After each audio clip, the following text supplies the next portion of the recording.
नमस्कार दोस्तों, इस वीडियो में हम बात करेंगे एक मायने में हमारे देश की सबसे ऊंची पोजीशन पर इस वक्त बैठे एक व्यक्ति के बारे में। आज मैं आपको जो कहानी सुनाने जा रहा हूँ वो कहानी है हमारे देश के 50वें चीफ जस्टिस ऑफ इंडिया की। अगर आपको नहीं पता है दोस्तों, तो chief justice of India highest ranking officer होता है हमारे देश की जुडिशरी यानी न्यायतंत्र में। डॉक्टर धनंजय यशवंत चंद्रचूड़, इनका जन्म 11 नवंबर 1959 को पुणे महाराष्ट्र में हुआ और केवल 12 साल की उम्र में ये दिल्ली आ गए थे। इनके पिताजी यशवंत विष्णु चंद्रचूड़ उस वक्त भारत के 16वें चीफ जस्टिस ऑफ इंडिया बने थे। 1978 से लेकर 1985 तक वो CJI रहे और आजाद भारत के इतिहास में उन्होंने अपना नाम दर्ज करा लिया as longest serving chief justice of India till date. इनका टेन्योर प्रिसाइजली 7 साल 4 महीने का था दोस्तों, और इन्होंने भी कई लैंडमार्क जजमेंट्स प्रोनाउंस की, इंक्लूडिंग शाह बानो केस, किस्सा कुर्सी का केस, जो कि 1977 की एक फिल्म के बैन पर आधारित था। इन्होंने ही संजय गांधी को इस केस में जेल भेजा था। और आखिरी में सुप्रीम कोर्ट के इतिहास में एक अहम स्थान रखने वाला मिनर्वा मिल्स केस, जिसमें कई क्लैरिफिकेशंस दिए गए थे बेसिक स्ट्रक्चर डॉक्ट्रिन को लेकर। अगर आप बेसिक स्ट्रक्चर डॉक्ट्रिन को समझना चाहते हैं तो मैं आपको विकास दिव्य कीर्ति सर का ये वीडियो सजेस्ट करूंगा। जस्टिस चंद्रचूड़ की माताजी प्रभा चंद्रचूड़ एक क्लासिकल सिंगर थी और इन्होंने अपने समय में ऑल इंडिया रेडियो के लिए भी गाया था। जस्टिस चंद्रचूड़ ने अपनी graduation honours in economics and maths से सेंट स्टीफन कॉलेज दिल्ली से 1979 में कंप्लीट की। इसके बाद इन्होंने faculty of law Delhi university का एग्जाम क्लियर करके वहां से अपनी LLB 1982 में कंप्लीट की। फिर फॉरेन जाकर हार्वर्ड यूनिवर्सिटी से इन्होंने अपनी मास्टर्स इन लॉ भी कंप्लीट करी 1983 में। और इसके बाद ये उन कुछ लोगों में से हैं जिन्होंने अपनी डॉक्टरेट इन जुरिडिकल साइंस भी कंप्लीट करी 1986 में।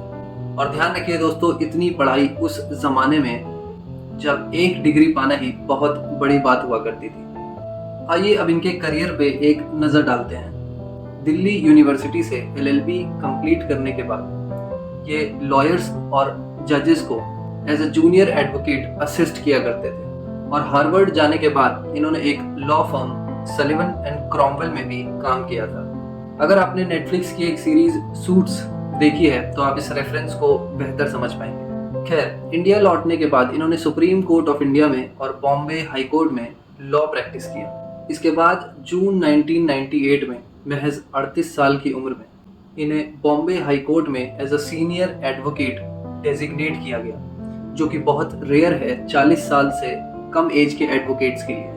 इसी साल इन्हें additional solicitor general of India के पोस्ट पर भी अपॉइंट किया गया था। और इसके बाद 31 अक्टूबर 2013 से इन्होंने इलाहाबाद हाई कोर्ट में चीफ जस्टिस के तौर पर ऑफिस संभाला अंटिल 13 मई 2016, जब इन्हें सुप्रीम कोर्ट ऑफ इंडिया में अपॉइंट किया गया।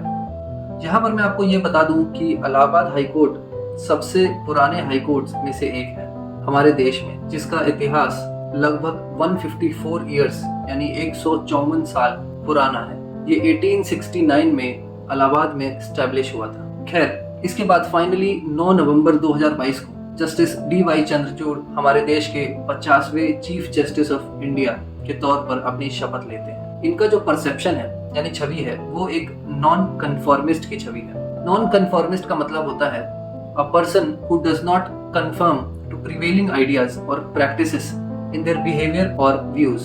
इनके बारे में ये भी माना जाता है कि न्याय ये हमेशा ऑब्जेक्टिविटी, फेयरनेस और केस की मेरिट्स पर ही करते हैं। और इसीलिए दोस्तों इन्होंने 30 साल के बाद भी अपने पिताजी के द्वारा दिए गए 2 जजमेंट्स को ही ओवरटर्न कर दिया, जो कि राइट टू प्राइवेसी और अडल्ट्री यानी व्यभिचार से रिलेटेड थी।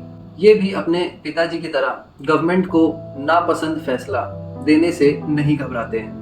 इंडियन एक्सप्रेस के मंच पर इनका कहना था, The press must remain free if a country is to remain a democracy. India has a great legacy of newspapers which have acted as catalysts of social and political change.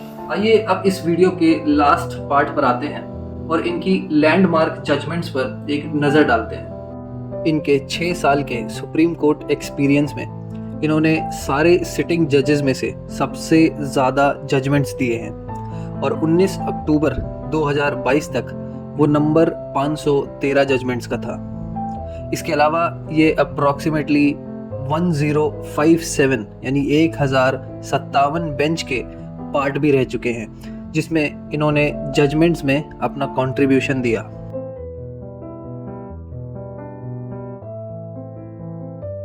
ये case Delhi में civil servants के transfer और उनके day to day administration की authority किसके पास होगी, इससे related था।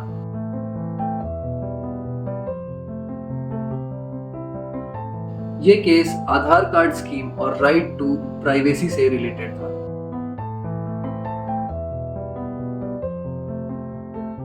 ये केस 10 से 50 साल की औरतों को सबरीमाला टेंपल में एंट्री से रिलेटेड था।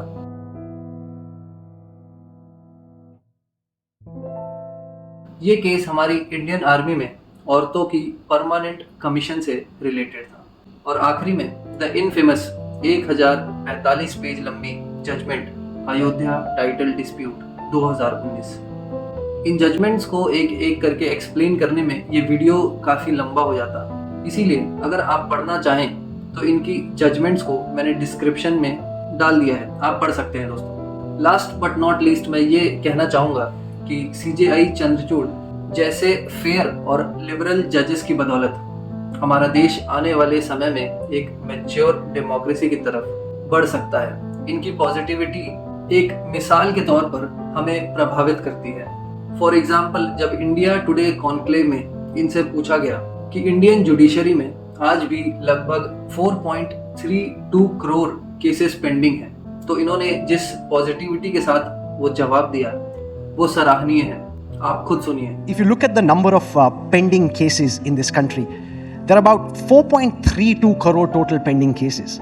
Well, it's true that we have a large backlog of cases, but another way of looking at it is I think it's reflective of the faith of the people in coming to court in the first place, which is not to justify the backlog. We should be discharging the faith of the people by being more efficient and by reducing the backlog. But that's just an indicator of the kind of faith people have. इस video को यही समाप्त करता हूँ justice Chandrachud के द्वारा कहे गए मेरे फेवरेट कोटेशन के साथ, When you judge someone, don't try to be judgmental. धन्यवाद दोस्तों।